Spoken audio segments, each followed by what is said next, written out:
గురూజీ, జ్యోతిష్యం అనేది కేవలం మనకి ఒక భవిష్యత్తుని చూపిస్తుందా?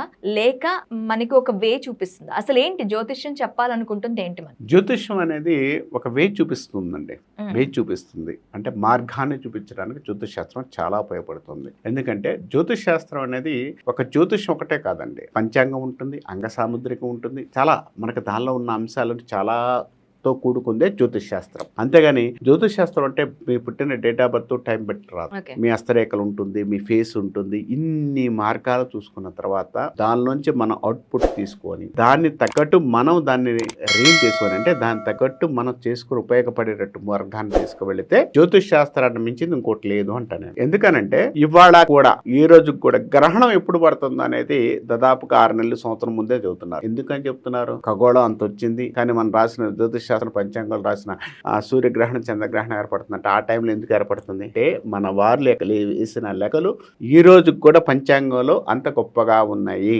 కాబట్టి పంచాంగం కానీ ఏదైనా కూడా అంత గొప్పగా ఉండడానికి కారణం జ్యోతిష్ శాస్త్రం అంత బలంగా ఉందని చెప్పొచ్చు.